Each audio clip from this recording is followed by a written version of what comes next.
All right, so let's meet our first group of characters, the uppers. These are the stimulants, the ones that promise you focus and all this energy by basically borrowing it from your future self.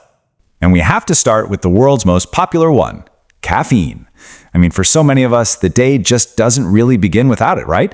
It feels like we're getting all this energy, but what's actually happening is a little more tricky. So here's the trick. All day long, your brain is making this chemical called adenosine. You can think of it as your body's sleepiness signal. The more you have, the more tired you feel. Well, caffeine works by acting like a bouncer, physically blocking adenosine from reaching its receptors. So you're not actually creating energy, you're just silencing the part of your brain that's yelling, "Hey, I'm tired." Of course, once the caffeine wears off, all that adenosine that's been building up comes flooding back in, and, well, that's the crash. So yeah, that feeling of being awake and super alert, it's not new energy. It's really just a temporary loan. And trust me, your body is going to come knocking later in the day to collect on that debt with interest. Okay, so if caffeine is kind of like a slow burn loan, our next character, nicotine, is more like a high interest payday loan. It's an incredibly fast acting stimulant that gets you hooked on this powerful, super fast cycle of craving and relief. We're talking seconds after it's inhaled, it hits the brain, releasing this surge of chemicals that feels, for a moment, calming and focused. And this is the absolutely brilliant but also kind of evil trap of nicotine. People always say smoking relaxes them, but that feeling of calm is just the temporary relief from the anxiety that the last cigarette created.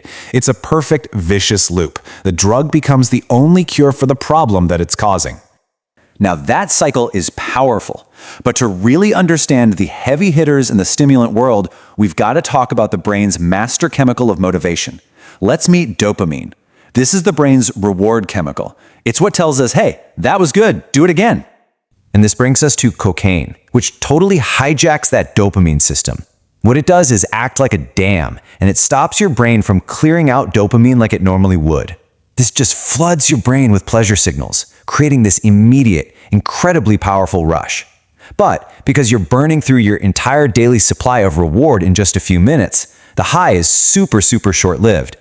Okay, so if cocaine is a short, sharp rush, then methamphetamine is a full-blown chemical explosion. See, it doesn't just block dopamine from being cleared out, it actually forces your brain cells to dump all of their dopamine and adrenaline all at once. The result? A long, intense high that makes you feel like you're absolutely invincible. And this slide really lays out the escalation perfectly. Just look at the difference in the high and the aftermath. Cocaine, short rush, sharp crash. Methamphetamine gives you a much longer high, but the price is a devastating multi-day chemical hangover. But the truly terrifying part is right there at the bottom, neurotoxicity. Meth doesn't just borrow pleasure, it physically destroys the brain's ability to create it, which makes it harder and harder to feel good naturally, on your own. So, let's switch gears and meet our second group of characters, the downers. If the stimulants borrow energy, these substances borrow calm. They offer a temporary escape from all that anxiety and stress, but at a very steep price. We'll start with the world's most popular downer, of course, alcohol. It works by slowing down the communication between your brain cells. That feeling of relaxation, where your inhibitions just kind of disappear, that's your brain's CEO, the part in charge of judgment and impulse control, basically being sent on an early lunch break.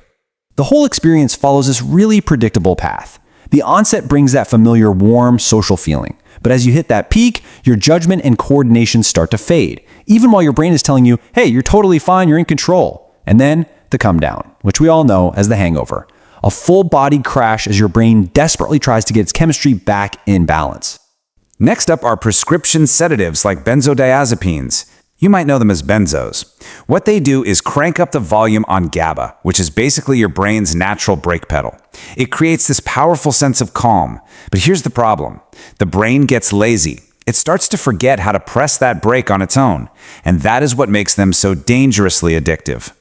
And then we have opioids. We're talking everything from prescription painkillers to heroin. These drugs attach to receptors in your brain that block pain and just release this flood of euphoria. It's not an energetic high like the uppers. It's this deep, heavy warmth that feels like the ultimate safety and comfort. And this is the truly terrifying part. Opioids are so effective at what they do that they essentially rewire your brain's most basic survival instincts. Your brain literally learns to equate the drug with survival itself, making withdrawal feel not just awful, but like a genuine life or death threat. Okay, our final category is the shifters. These are the psychoactive drugs. They don't just borrow energy or calm, they borrow your entire perception of reality. They twist how you see, how you think, and how you feel. So our first shifter is cannabis. Its active chemical, THC, plugs right into the brain's endocannabinoid system. Now think of this system as your brain's manager. It regulates stuff like mood, appetite, and perception. By messing with it, THC can make time feel like it's slowing down, make your senses feel sharper, and make ordinary thoughts feel incredibly profound. Now, before we get to our next drug, we need to meet another key player, serotonin. You can think of this as the mood chemical. It's responsible for those feelings of happiness, connection, and general well-being. And that brings us to MDMA, also known as ecstasy or Molly. It works by just flooding the brain with serotonin. This is what creates those signature effects: intense feelings of empathy, total emotional openness, and this deep, deep sense of connection to other people. It's basically a chemically induced state of love and belonging.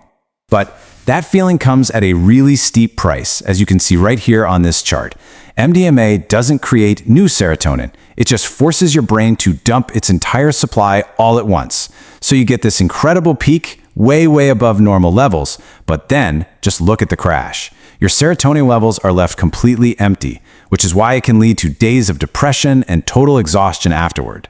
And finally, we have the classic hallucinogens, things like LSD and psilocybin or magic mushrooms. These substances mess with your serotonin receptors in a way that just disrupts the brain's normal filtering processes. The result, it can feel like the curtain of reality gets pulled back, completely dissolving your sense of self and blurring the lines between you and, well, the entire universe. So, we've journeyed through the uppers, the downers, and the shifters. What's the one thing that ties every single one of them together? It all comes down to the price. The bottom line is this: no drug ever gives you something for nothing. Every single experience, every rush of energy, every wave of calm, every moment of connection is simply an advance on your brain's future neurochemistry. The high is the loan, and the come down, that's the repayment. Which, leaves us with one final big question. Are these chemicals truly an escape? Or are they just a mirror? Think about it. Whether it's nicotine revealing an anxiety that was already there, or psilocybin unlocking a part of your subconscious you never knew existed, maybe these drugs don't create new feelings at all. Maybe they just amplify, distort, and reflect what was already there, hiding just beneath the surface. What do you think?